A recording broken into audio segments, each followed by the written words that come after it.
नमस्कार और स्वागत है आप सभी महत्वाकांक्षी छात्र और माननीय दर्शकों का ग्रोथ माउंट यूपीएससी का इस यूट्यूब प्लेटफॉर्म पर। मैं हूं आपके साथ ध्रुव जानी। ग्रोथ माउंट यूपीएससी के इस यूट्यूब प्लेटफॉर्म पर सिंधी सेवा एवं अन्य प्रतियोगिता परीक्षाओं के लिए महत्वपूर्ण एवं उपयोगी जो चर्चाएं होती है उनको हम लोग काफ़ी सारे प्लेलिस्ट के तहत, काफ़ी सारे प्लेलिस्ट के रूप में यहाँ आपके सामने रखते हैं।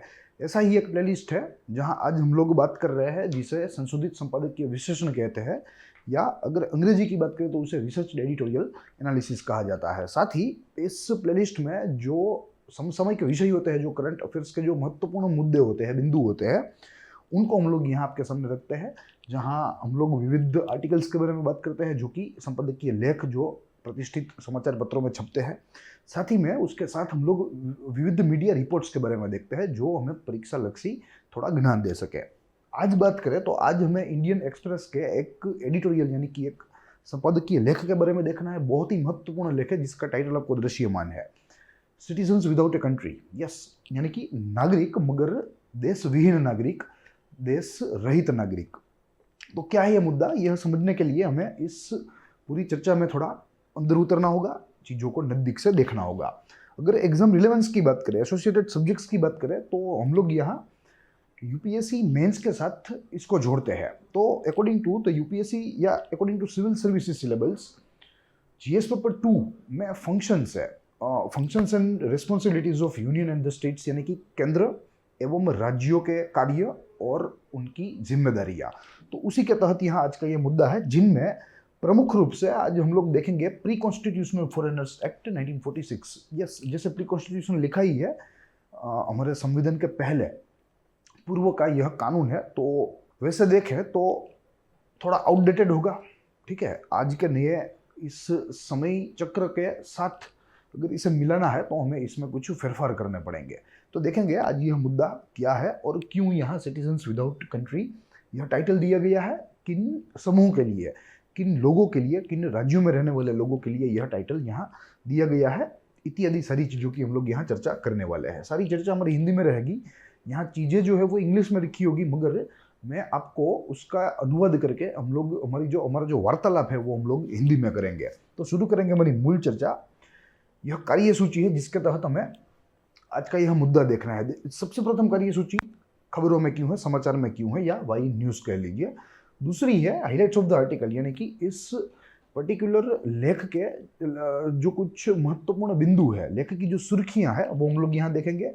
उसी के साथ ही हम लोग एक बहुत ही सुप्रीम कोर्ट का एक बहुत ही महत्वपूर्ण जजमेंट था जिसे Sarbananda Sonowal versus union of India का मामला कहते हैं, उसके बारे में देखेंगे। उसके कुछ महत्वपूर्ण तत्व जो हमारे लिए जानने जरूरी है, आज इस मुद्दे की चर्चा के लिए जरूरी है, उसको हम लोग यहाँ देखते चलेंगे, जो कि 2005 का मामला था।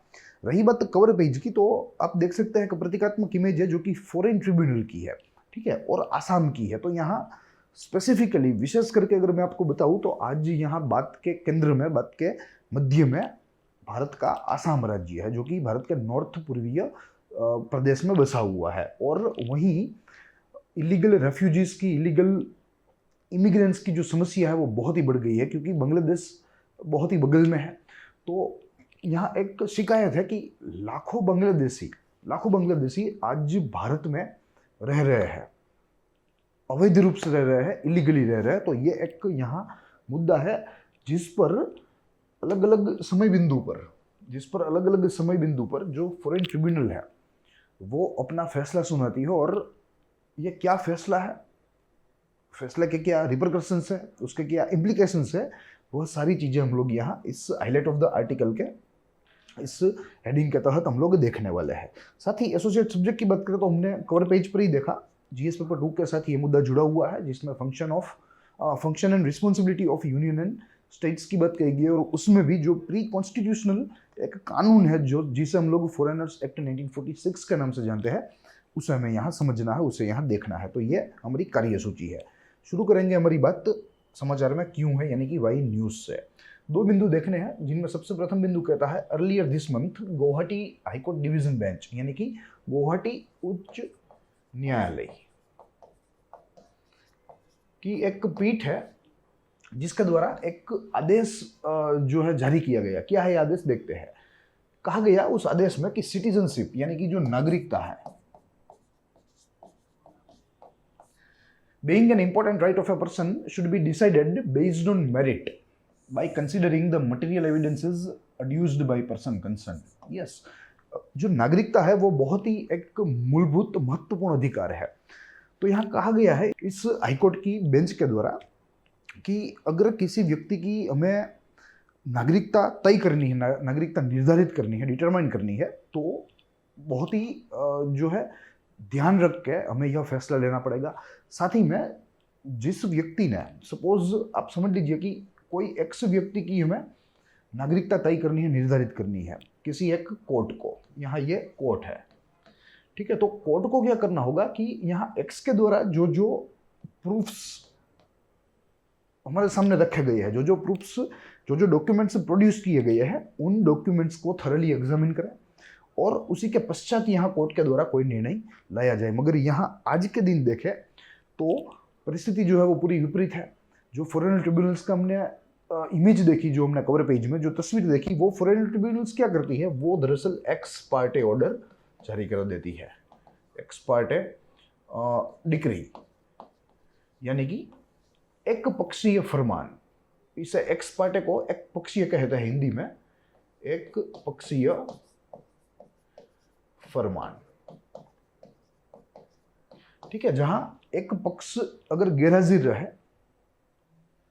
जो निश्चित समय है उस समय पर हाजिर ना रहे, तो ट्रिब्यूनल जो है वो एक तरफी फैसला सुना सकती है और ऐसे ना हाजिर रहने वाले अक्यूज्ड फॉरेनर्स को, जिनके ऊपर ऐसे आक्षेप लगे हैं कि वे विदेशी नागरिक है, उनको विदेशी नागरिक ही जाहिर करती है, उनको विदेशी नागरिक ही बना देती है। तो ये एक्स पार्टे डिक्री है। देखेंगे आगे। ये तो प्रथम मुद्दे की बात रही कि जहां हाईकोर्ट की इस डिवीजन बेंच ने, गुवाहाटी की जो डिवीजन बेंच है हाईकोर्ट की, उसने एक ऑर्डर में ऐसा एनविसेज किया, यह बात की जो है पुष्टि की या यह बात स्पष्ट की। दूसरा बिंदु देखें तो वो कहता है कि court was hearing case of Asruddin who was declared to be foreigner. Yes, Asruddin नामक एक व्यक्ति है जिनका मामला सुनते सुनते हाईकोर्ट की डिवीजन बेंच ने ये एक प्रकार का आदेश जो है वो जारी किया है। Who was declared to be foreigner. Yes, इस असरुद्दीन को विदेशी नागरिक माना गया था या विदेशी नागरिक बताया गया ट्रिब्यूनल के द्वारा, by a foreign tribunal through an ex parte order in absentia. देखिए, एब्सेंसिया यानी कि गैरहाजिरी। सपोज एक बाजू, यहां हम नाम है वही लेते हैं ताकि समझने में हमें आसानी रहे। एक बाजू असरुद्दीन है और दूसरी बाजू है गवर्नमेंट ऑफ आसाम, ठीक है। ये इस मामले के दो पक्ष है।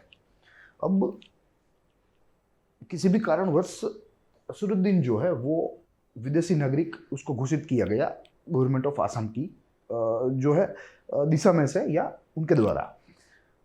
अब फॉरेन ट्रिब्यूनल में पूरा मामला गया। फॉरेन ट्रिब्यूनल में, जिसे IMDT भी कहते हैं,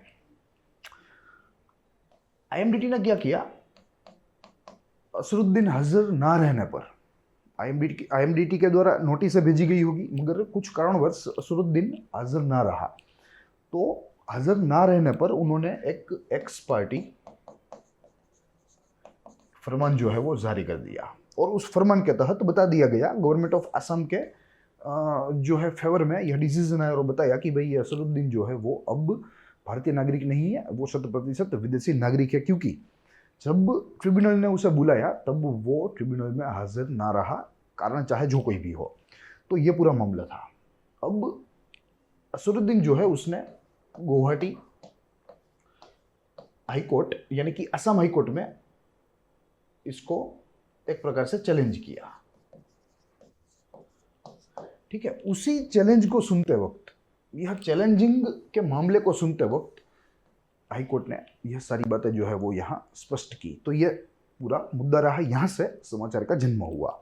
अब दूसरे बिंदु में देखना है कि इस लेख में कुछ महत्वपूर्ण बातें दी गई है जो हमें समझनी है, जो हमें जाननी है, साथ में याद भी रखनी है। और इसके साथ ही हम लोग यहाँ जो Sarbananda Sonowal versus union of India का जो मामला था, बहुत ही एक माइलस्टोन सीमाचिन्ह रूप मामला माना जाता है। आज की तारीख में अगर देखें तो नागरिकता के लिए अगर कोई रेफरेंस लेना है, चाहे किसी भी कोर्ट को लेना हो, चाहे सुप्रीम कोर्ट को अपने आप को लेना हो, तो वो अपना ये Sarbananda Sonowal versus union of India का जो जजमेंट है वे उसे रेफर करते हैं।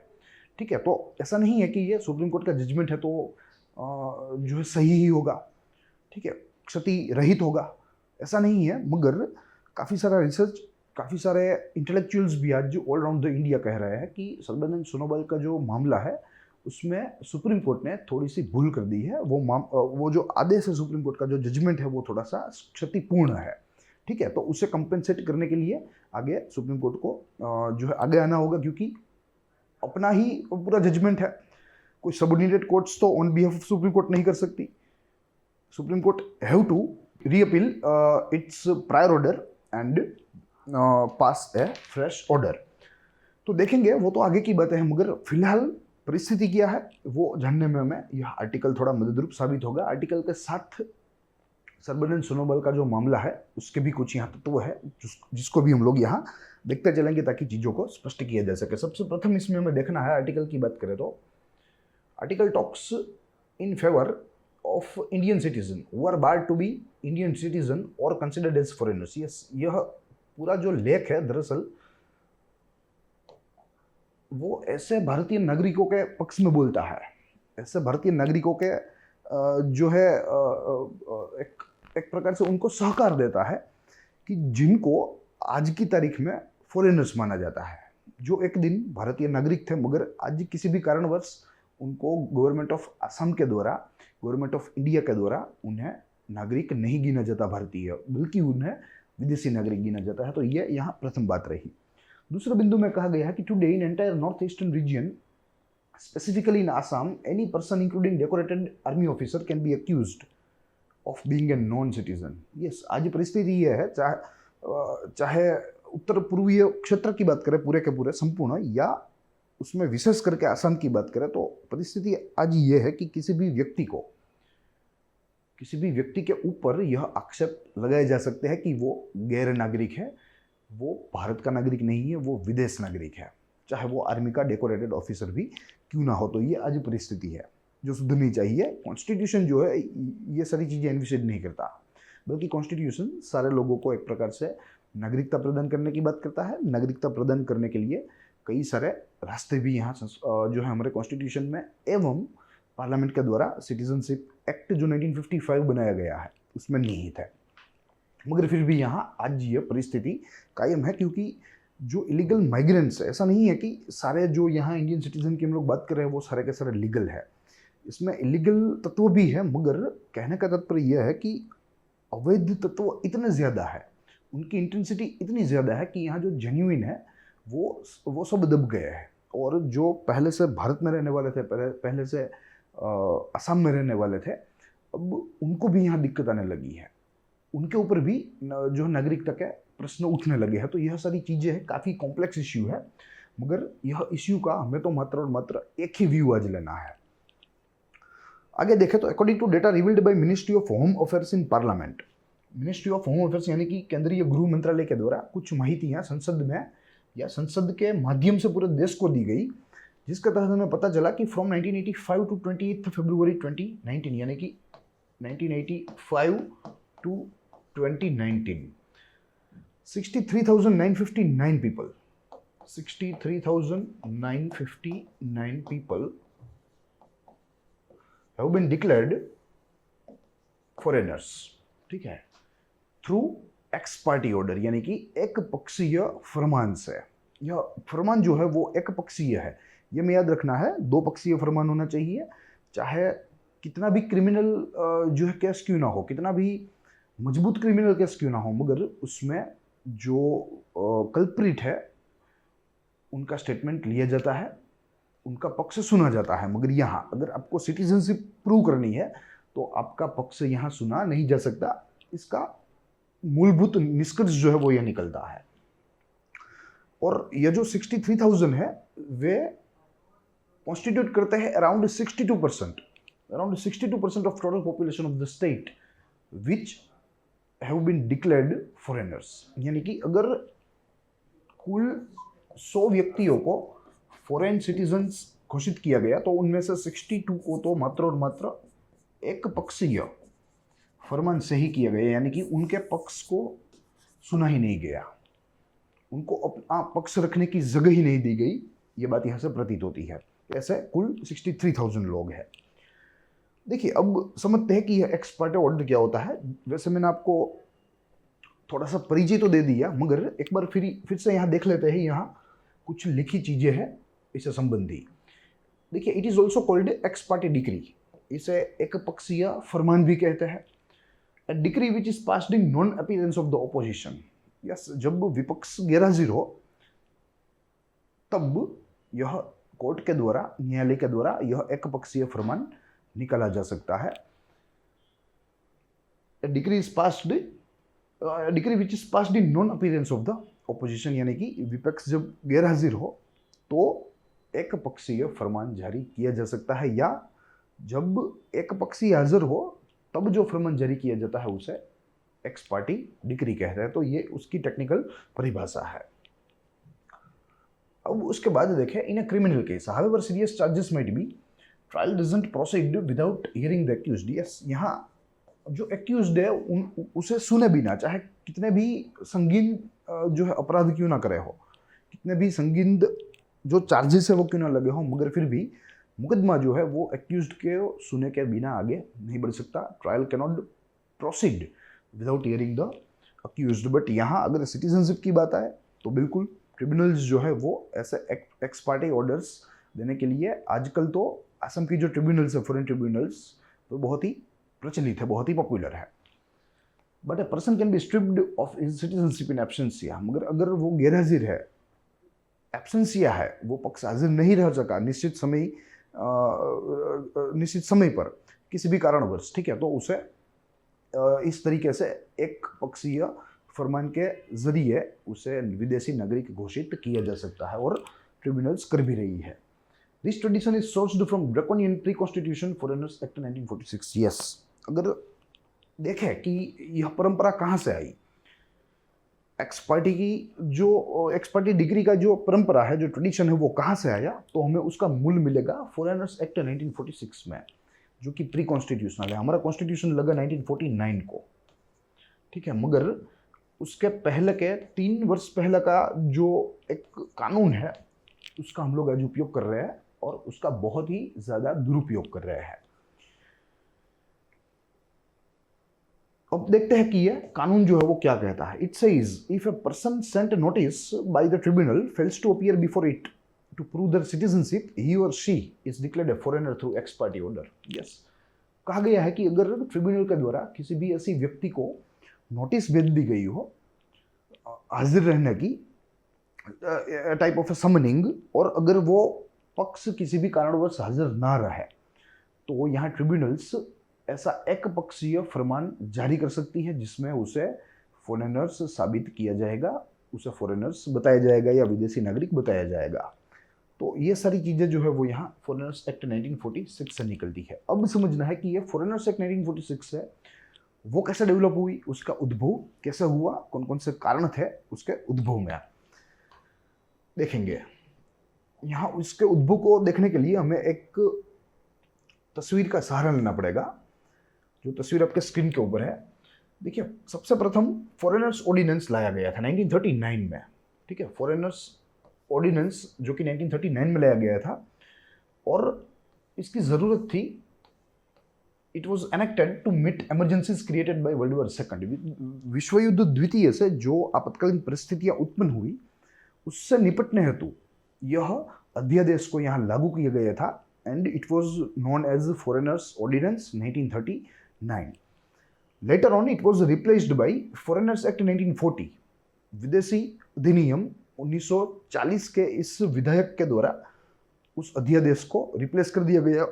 इस कानून ने प्रायः जो अध्यादेश था उसका स्थान ले लिया।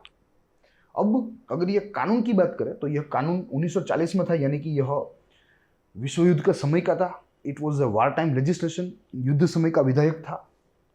And section 7 of this particular act of 1940 vested the burden of proof upon the foreigner. Yes, ये बहुत ही जो है एक महत्वपूर्ण प्रावधान था जो कि 1940 के इस फॉरेनर्स एक्ट में लाया गया था, जिसमें धारा 7 के तहत जो बर्डन ऑफ प्रूफ है जो साक्ष्य की जो जिम्मेदारी है वो फॉरेनर पर रखी गई, यानी कि वो इंडिविजुअल व्यक्ति पर रखी गई, वो राज्य के ऊपर ना रखी गई।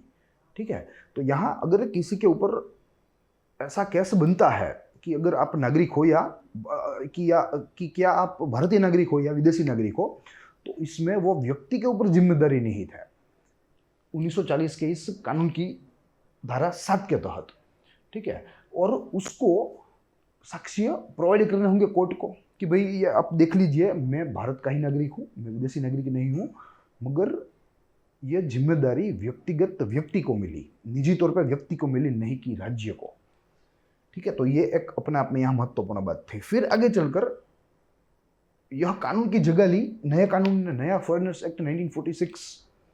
ठीक है, 1946 रिपील्ड, यानी कि जो पहला कानून था उसे जो है उसका नाश कर दिया गया, मगर फिर भी जो साक्ष्य की जिम्मेदारी थी उसमें कोई बदलाव यहाँ आया नहीं। साक्ष्य की जिम्मेदारी फॉरेनर के ऊपर ही रही, व्यक्तिगत निजी जो है व्यक्ति के ऊपर ही रही। ठीक है, और इन सब चीजों का अगर निष्कर्ष निकाला है तो आज हम कह सकते हैं कि प्री कॉन्स्टिट्यूशनल एरा का, आप कह सकते हैं कि प्राग संवैधानिक समय का जो कानून है वो आज यहाँ 21वीं सदी में भारतीय समूह के ऊपर लगाया जाता है। विशेष करके उनमें गरीब मजदूर है, गरीब कृषक है, बिछड़ी महिलाएं हैं, विधवाएं हैं, उनके ऊपर आज यह कानून लग रहा है और उनको कटघरे में खड़ा किया जा रहा है कि आप अपने कागजात दीजिए, आप आपके डॉक्यूमेंट्स दीजिए, ताकि ये प्रूव हो सके कि यह देश जो है वो आपका है, आप भारत के नागरिक हो। ठीक है, तो ये बात यहाँ स्पष्ट हुई। अब उसके पश्चात देखें तो जिसका जिक्र हमने किया, moral is world war second era legislation is applied to vulnerable citizens, mostly poor, destitute women, widows, etc. The Foreigners Act was never meant to deal with the person who were considered citizens at one point of time. Yes, ये बहुत ही अच्छा मुद्दा है यहाँ। Foreigners act जो 1946 हमने देखा, ठीक है, इसमें कहीं पर भी ऐसा कोई प्रावधान नहीं है कि यह कानून जो है वो ऐसा व्यक्तियों के ऊपर लागू हो, ऐसे व्यक्तियों के ऊपर लागू हो जो समय के एक बिंदु पर भारत के नागरिक थे।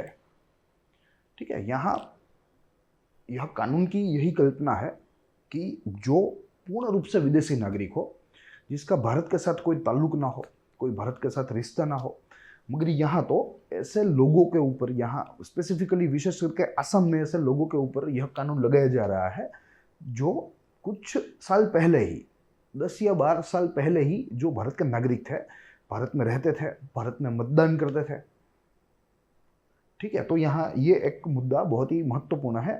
ये कानून ऐसे व्यक्तियों के ऊपर लागू नहीं होना चाहिए जो किसी भी बिंदु पर समय के भारत के नागरिक हो, मगर यहाँ आज दुर्भाग्यवश इन लोगों के ऊपर ही अधिकांश इसका प्रयोग होता है।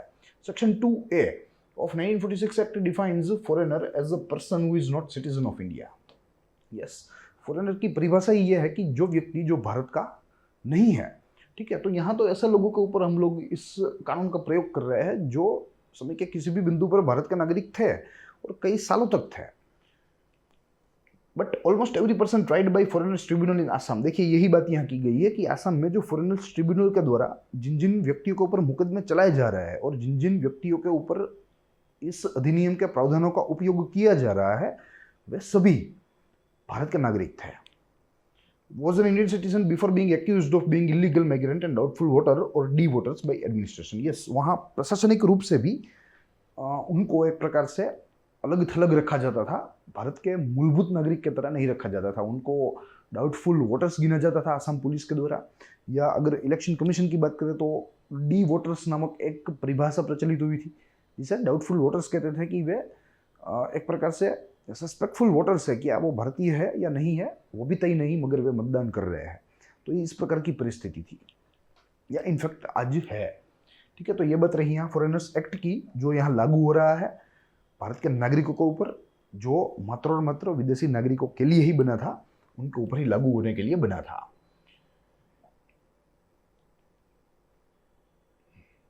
ठीक है। उसके बाद देखें तो burden of proof has been validated by supreme court in Sarbananda Sonowal case. Yes, burden of proof की जो बात की हमने की, जो फॉरेनर्स एक्ट के तहत किसी भी निजी व्यक्ति के ऊपर था, उसको यहाँ सुप्रीम कोर्ट ने फिर से वैलिडेट कर दिया है, यानी कि उसको मान्य रखा है। क्यों मान्य रखा है देखेंगे। Sonowal challenged illegal migration determination by tribunals IMDT act 1983 before supreme court. देखिए, आज जो फॉरेनर्स ट्रिब्यूनल है जो कार्यरत है और जो तय करती है कि कोई भी व्यक्ति भारत का नागरिक है या नहीं है, वो IMDT एक्ट यानी कि illegal migration determination by tribunals act 1983 के तहत निर्धारित करती है।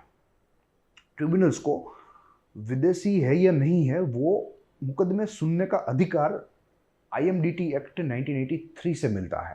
अब सोनोवाल जो है, सर्बानंद सोनोवाल, वो भी एक ऐसे जो है भारत के नागरिक ही थे जिनको बाद में एक्यूज्ड ठहराया गया और उनके पास भी साक्ष्य जो है मांगे गए कि भाई आप दिखा दो आपके डॉक्यूमेंट्स अगर आप भारत के नागरिक हो। तो उस मुद्दे को यहाँ सर्बानंद सोनोवाल जो है वो सुप्रीम कोर्ट तक ले गए थे और इस कानून को उन्होंने चैलेंज किया कि भाई ट्रिब्यूनल्स जो है, फॉरेन ट्रिब्यूनल्स, उनका गठन, उनका कार्य, वो सारी चीजें जो है वो नल है, अनकॉन्स्टिट्यूशनल है, असंवैधानिक है, गैर संवैधानिक है। ऐसी बात उन्होंने सुप्रीम कोर्ट के सामने रखी। But supreme court found that the mechanism of IMDT extremely difficult, cumbersome, time consuming and unconstitutional. देखिए, IMDT जो है उस कानून में बहुत ही अच्छा जो है एक प्रकार से प्रावधान की बात करें या एक प्रकार से कोई मुद्दा देखे तो वैसे तो थोड़ी कठिन थी, मगर कुछ प्रावधान इसमें इस विधायक में बहुत ही अच्छे थे, जिनमें एक था IMDT। इसका मैकेनिज्म बहुत ही अच्छा था। देखिए यहाँ किस तरीके से यह कार्य करता। Mechanism of IMDT act 1983। सबसे प्रथम burden of proof was on state, तो यह सबसे महत्वपूर्ण प्रावधान है। साक्ष्य की जिम्मेदारी राज्य की थी, नहीं कि किसी भी निजी व्यक्ति को। अगर राज्य ये प्रूव करना चाहती है कि कोई भी व्यक्ति जो है वो विदेशी नागरिक है, तो राज्य को साक्ष्य पेश करने पड़ेंगे, नहीं कि वो व्यक्ति को।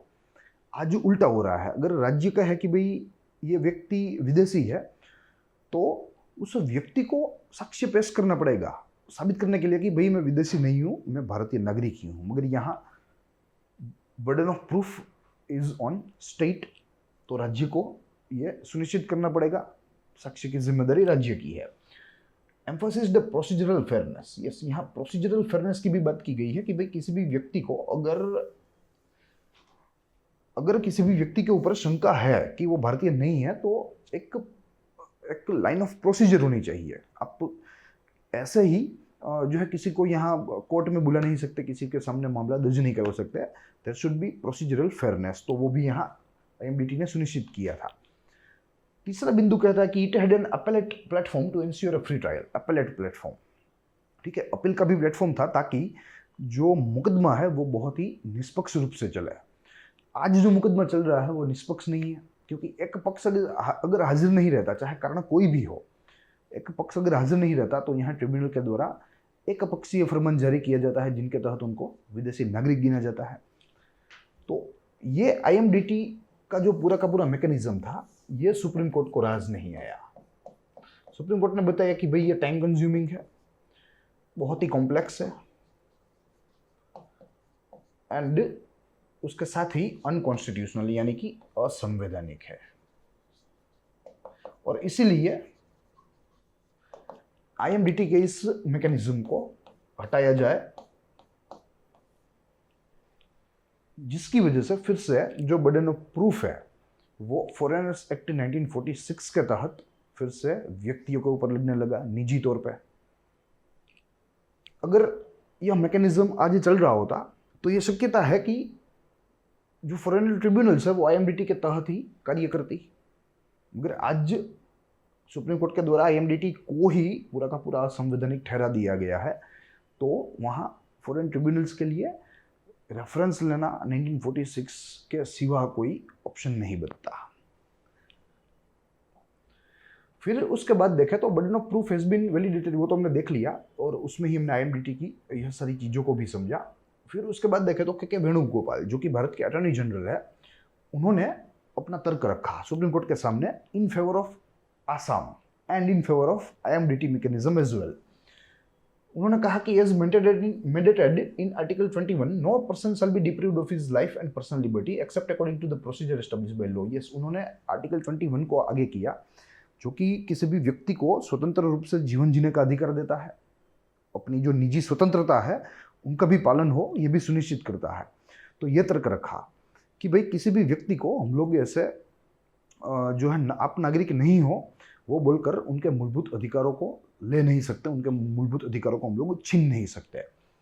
there has to be a fair procedure for explanation of foreigners. Yes, अगर किसी भी व्यक्ति को आप विदेशी नागरिक ठहरा रहे हैं, विदेशी नागरिक आप बता रहे हैं, तो एक आपके पास उसका एक्सप्लेनेशन होना चाहिए, फेयर एक्सप्लेनेशन होना चाहिए। ये बात यहाँ के वेणुगोपाल ने सरकार की तरफ से सुप्रीम कोर्ट के सामने रखी, मगर सुप्रीम कोर्ट ने इस तर्क को खारिज कर दिया और बताया कि भाई किसी भी व्यक्ति को पूछना कि भाई आप विदेशी हो या भारतीय हो, उसमें आर्टिकल 21 का कहीं उल्लंघन नहीं होता, उसमें वो व्यक्ति की पर्सनल लिबर्टी भी नहीं छीनी जाती, उसके जीवन जीने का अधिकार को भी नहीं छीना जाता।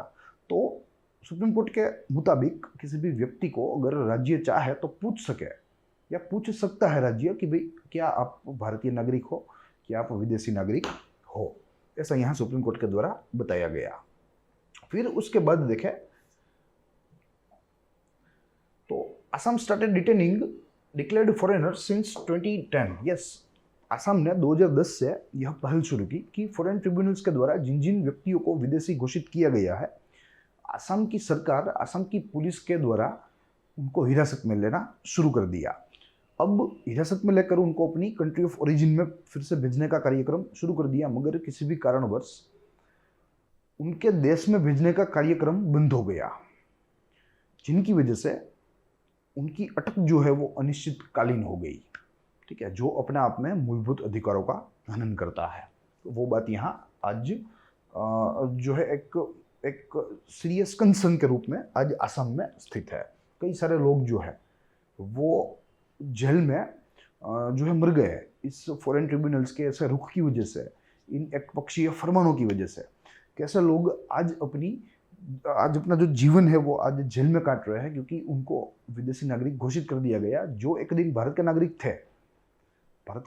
थे। भारत का जो है संविधान, उनके तहत उनको काफ़ी सारे अधिकार मिलते थे। ठीक है, वो सारे उनसे आज छीन लिए गए। ऐसे काफ़ी सारे लोग हैं। फिर उसके बाद देखें तो supreme court on multiple occasions in Sonowal judgment has cited and stated that there are millions of illegally Bangladeshi nationals in Assam. Yes, आपने भी सुना होगा, मैंने भी सुना है कि बांग्लादेश बहुत ही करीब है और वहाँ से अवैध रूप से कई सारे प्रवासी यहाँ भारत में घुस जाते हैं, भारत में रहने लगते हैं, भारत में आर्थिक प्रवृत्ति भी करने लगते हैं। मगर यह जो सारी चीज़ें हैं जो सुप्रीम कोर्ट ने यहाँ ऑब्जर्व किया, हमने और आपने कई बार सुनी है, यह सारी चीज़ें एक गवर्नर के रिपोर्ट के ऊपर आधारित है, जिनका नाम है एस के सिन्हा। देखिए यहाँ जो असम के पूर्व राज्यपाल थे, पूर्व गवर्नर थे, उनकी एक रिपोर्ट है जिसका रेफरेंस लेकर सुप्रीम कोर्ट जो है वो आज ये अपना स्टैंड ले रही है कि भाई बांग्लादेश में लाखों की संख्या में अवैध प्रवासी आ गए हैं। देखिए अब ये अहवाल कैसे तैयार हुआ, आप देखिए। The report was not based on any scientific and empirical data. Yes, report में या रिपोर्ट को या अहवाल को तैयार करने के लिए कोई भी वैज्ञानिक डेटा का, माहितियों का उपयोग नहीं किया गया है, but was apparently prepared after inspection of border area and districts, discussion with Indian ambassador in Bangladesh and various political leaders. देखिए यहाँ जो डेटा आया है, जो सर्वे हुआ है, वो पॉलिटिकल लेवल पर हुआ है, पॉलिटिकल लेवल पर।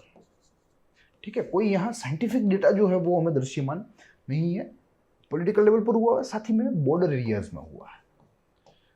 तो बॉर्डर एरियाज में तो यह दिक्कत जो है वो थोड़ी सी इंटेंस होगी ही। अगर जो है आप समझ लीजिए कि यह पूरी दिक्कत जो है वो ओवरऑल 10 है, तो बॉर्डर एरिया में 100% वो 30 रहेंगी। ठीक है, फॉर इंस्टेंस की बात कर रहा हूँ। तो इतनी इंटेंसिटी तो वहाँ बॉर्डर एरियाज में रहेगी ही, इतने तो अवैध प्रवासी बॉर्डर एरियाज या उसके जिलों में बसे ही होंगे। तो पूरे का पूरे आसाम का सर्वे, पूरे के पूरे आसाम का सर्वेक्षण ही एक मात्र उपाय है जो यहाँ इस अहवाल को बनाने के लिए नहीं किया गया। मगर सुप्रीम कोर्ट फिर भी इस अहवाल को अपना आधार बनाकर सर्बानंद सोनोवाल के मामले में बताती है कि भाई कई सारे लाखों की तादाद में अवैध प्रवासी आज भारत में रह रहे हैं। फिर उसके बाद जो बिंदु है वो कहता है कि लीगल डेटाबेस मनुपत्रा नामक एक डेटाबेस है जो कहता है कि सोनोवाल जजमेंट को, जो जजमेंट ऐसे क्षतिपूर्ण अहवाल के ऊपर आधारित है, वो जजमेंट को भारत भर की हाई कोर्ट्स ने लगभग 212 बार रिफर किया है। जब जब नागरिकता की बात आए तब तब सब उच्च न्यायालयों ने सुप्रीम कोर्ट के इस फैसले को रिफर किया है कुल 212 बार, जो वहां लिखा हुआ है। And supreme court itself has referred this judgment 7 times. Supreme court ने अपने आप ही इसका 7 बार उपयोग किया, इस जो है जजमेंट का। वैसे सुप्रीम कोर्ट के इस जजमेंट को क्षतिपूर्ण मानना वाजिबी नहीं है, मगर हमें यह कहना होगा कि आगे चलकर अगर सिटीजनशिप का कोई मामला आया तो सुप्रीम कोर्ट को फिर से अपने इस जजमेंट को देखना चाहिए और इसमें जो कोई फेरफार है वो करने चाहिए और एक नया माइलस्टोन सेट करना चाहिए। साथ ही में यहाँ जो आज गुवाहाटी हाईकोर्ट के द्वारा यह जो एक फरमान जारी किया गया, एक ऑर्डर जारी किया गया, वो भी यहाँ सुप्रीम कोर्ट के इस फैसले के उपयोग को रोकने के लिए हमें मददरूप साबित हो सकता है या समर्थ साबित हो सकता है। तो यही सारी चीज़ें थी जो कि आज हमें इस महत्वपूर्ण बिंदु में देखनी थी। एग्जाम रिलेवेंट है, करंट अफेयर्स के साथ भी जुड़ा हुआ है, विविध महत्वपूर्ण कानूनों की भी बात करता है, उनके प्रावधानों की भी बात करता है, यानी कि ओवरऑल जीएस पेपर 2 उसमें पॉलिटी एंड गवर्नेंस की बात करता है। यह आज का लेख था, आज का मुद्दा था। I hope you enjoyed the lecture. हम लोग मिलेंगे कल ऐसे ही महत्वपूर्ण बिंदु, महत्वपूर्ण जो संपादकीय लेख होते हैं उनके साथ ही में अगर कोई महत्वपूर्ण मीडिया रिपोर्ट मिले तो उसके साथ। तब तक के लिए दीजिए इजाजत। देखते रहिए ग्रोथ मोड यूपीएससी। साथ ही ग्रोथ मोड यूपीएससी को लाइक, सब्सक्राइब और शेयर करना ना भूलें। हमारे सभी वीडियोस को लाइक कीजिए, सभी वीडियोस को देखिए, ताकि आपके परीक्षा में आपका जो परफॉर्मेंस है वो एनहांस हो सके। प्लस हमारे वीडियो को, हमारी चैनल को ज़्यादा से ज़्यादा शेयर कीजिए, ताकि जो महत्वाकांक्षी अभ्यर्थी है वे घर बैठे अपने समसामयिक विषयों की, स्टैटिक सब्जेक्ट्स की, ऑप्शनल्स की तैयारियां कर सके। साथ ही अगर इन चीज़ों को आपको पढ़ना है तो आज ही growthmounteducation.com हमारी वेबसाइट, आप उस पर विजिट कीजिए और वहाँ से भी ब्लॉग कंटेंट में सारी चीज़ें जो है वो प्राप्त कीजिए। तो यही चीज़ें थी, हम लोग मिलेंगे। तब तक के लिए दीजिए इजाज़त। देखते रहिए ग्रोथ माउंट यूपीएससी। जय हिंद।